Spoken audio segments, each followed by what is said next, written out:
지구촌 최고의 모터스포츠 축제인 루이비통 호주 포뮬러1 그랑프리 월드 챔피언십이 15일에서 16일까지 멜버른 알버트 파크에서 진행됩니다.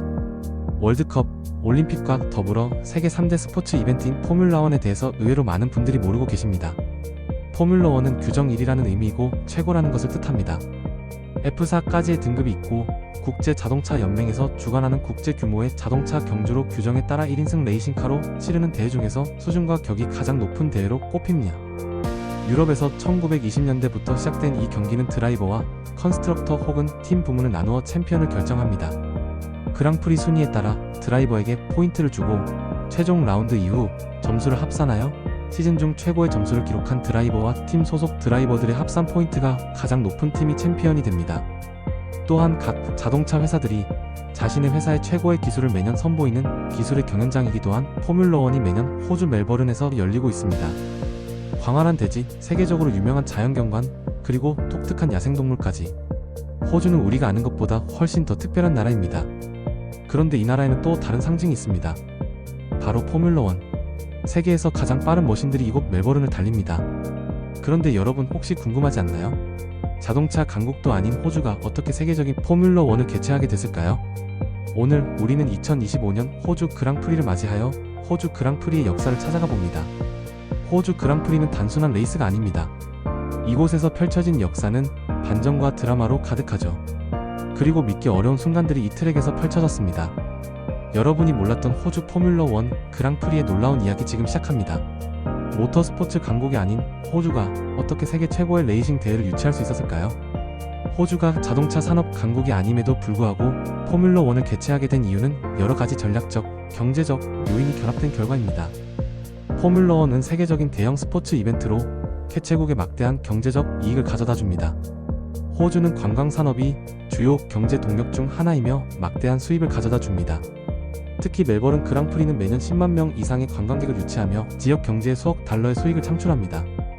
호주의 그랑프리는 처음에는 지금의 멜번이 아닌 남호주 주도인 애들레이드에서 개최되었습니다. 포뮬러1 개최를 위해 적극적인 유치 활동을 펼쳤고 애들레이드에서 처음 개최되었습니다. 호주 그랑프리는 시즌 개막전 역할을 맡으면서 상징적인 위치를 차지했습니다. 호주는 독일, 이탈리아, 영국처럼 자동차 제조 강국이 아니기 때문에 비싼 전용 서킷을 건설하기 어려운 상황이었습니다. 호주는 오히려 이 점을 적극 활용하여 기존의 도로를 활용하는 도심 서킷을 사용하여 비용을 절감하면서도 박진감 넘치는 레이스 환경을 조성했습니다. 1985년 호주는 처음으로 포뮬러1 그랑프리를 개최합니다. 당시 남호주 주총리였던 존 배너는 지역 경제 활성화와 글로벌 홍보를 위해 국제적 이벤트 유치를 고민했습니다. 자동차 산업이 강하지 않았음에도 포뮬러1을 선택한 이유는 세계적 주목도 때문이었습니다. 애들레이드는 도심 중심의 도로를 완전히 바꿔 레이스 트랙을 만드는 파격적인 결정을 내렸습니다. 이는 유럽 중심의 기존 서킷과 차별화된 전략으로 모나코 그랑프리를 벤치마킹한 것입니다. 존 배넌 총리를 비롯한 지역 정치인들과 사업가들이 포뮬러1의 총괄자인 버니 에클레스톤을 끈질기게 설득했습니다. 특히 남호주 정부는 재정적 지원과 도시 차원의 협력을 약속하며 에클레스톤의 마음을 움직였습니다. 1985년 첫 개최된 포뮬러1 호주 그랑프리는 세계적으로 큰 반향을 일으켰습니다. 도심 속에서 벌어진 흥미진진한 레이스는 글로벌 팬들과 미디어를 매료시켰고 애들레이드는 순식간에 국제적 주목을 받게 됩니다. 애들레이드의 포뮬러1 유치는 자동차 산업과 무관한 도시가 국제적 스포츠 이벤트를 통해 성공한 대표적인 사례로 평가됩니다. 하지만 겉으로 드러난 이유와 다르게 애들레이드가 포뮬러1을 할 수 있게 된 이유는 따로 있습니다. 포뮬러1의 최고 책임자인 에클레스톤은 유럽의 그랑프리 흥행이 시들해지자 유럽 이외의 지역을 찾았고 그 중에 호주를 주목하였습니다. 사실 에클레스톤은 시드니와 멜번 골드코스트와 캔버라를 접촉하였습니다. 애들레이드는 사실 접촉을 하지 않았으나 호주의 유명한 도시들이 적극적이지 않는 것을 애들레이드는 알고 적극적인 유치를 하였습니다. 이것이 숨겨진 애들레이드의 유치 사실입니다. 상대가 머뭇거릴 때 기회를 잡는 전략을 쓰고 최대한 집중을 한 것입니다. 기회를 잡고 포뮬러1을 유치한 애들레이드 그랑프리는 첫 경기부터 엄청난 경쟁이 펼쳐집니다. 윌리엄스의 케케 로즈버그가 알톤 세나와의 격전 끝에 호주 그랑프리의 첫 우승자가 됩니다. 케케 로즈버그는 핀란드 출신의 포뮬러1 드라이버로 1982년 윌리엄스 팀에서 포뮬러1 월드 드라이버 챔피언십을 우승했습니다. 그는 1978년 포뮬러1에 데뷔하여 1986년까지 활동했으며 총 5번의 그랑프리 우승과 17번의 포디움 피니시를 기록했습니다. 알톤 세나는 브라질 출신의 전설적인 포뮬러1 드라이버로 그의 놀라운 운전 실력과 독보적인 스타일로 전 세계 팬들에게 큰 사랑을 받았습니다. 그는 1984년 포뮬러1에 데뷔하여 전설의 팀인 맥라렌 팀에서 3번의 월드 챔피언 타이틀을 거머쥐었습니다. 특히 빗길에서도 안정적인 주행 능력을 보여줬고 놀라운 예선 랩 타임을 기록하며 예선의 왕이라는 별명을 얻었습니다. 세나는 1994년 산 마리노 그랑프리에서 치명적인 사고로 세상을 떠났습니다. 이 두 전설적인 드라이버가 첫 번째 호주 그랑프리에 참가하며 호주 그랑프리의 전설은 시작됩니다. 1990년대로 넘어가면서 1991년 호주 그랑프리는 극심한 폭우 속에서 진행되었으며 레이스는 81회 중 단 14랩만 소화한 채 종료되었고 이 기록은 2021년 벨기에 그랑프리까지 역사상 가장 짧은 경기로 남아있었습니다. 1993년 호주 그랑프리가 애들레이드에서 멜버른으로 이동한다는 발표가 나왔으며 1995년을 끝으로 포뮬러1은 애들레이드 서킷과 작별을 고하고 새로운 경기장인 멜버른으로 이동합니다. 16개의 코너로 구성된 멜버른의 알버트 파크 서킷은 1996년부터 호주 그랑프리를 개최하게 되었으며 지금까지도 이 역할을 이어가고 있습니다.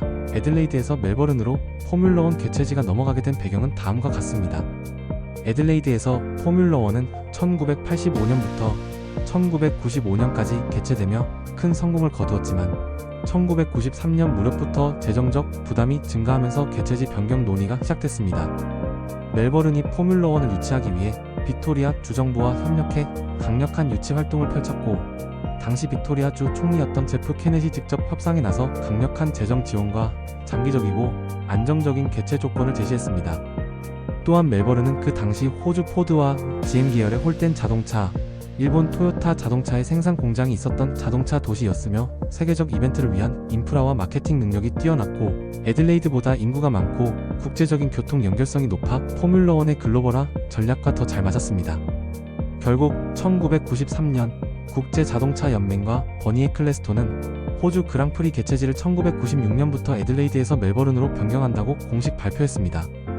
애들레이드 시민들은 큰 충격과 실망을 표현했고 당시 이를 포뮬러1의 강탈이라 부르며 비판했습니다. 하지만 여기에도 숨겨진 이야기가 있습니다.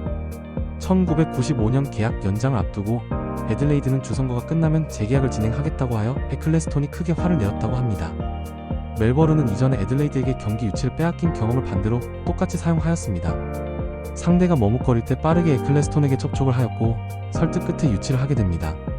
어떤 사람들은 멜버른 수상인 제프 케넷이 에클레스톤의 런던 사무실에 돈 가방 뇌물을 갖다 바쳤다고 합니다.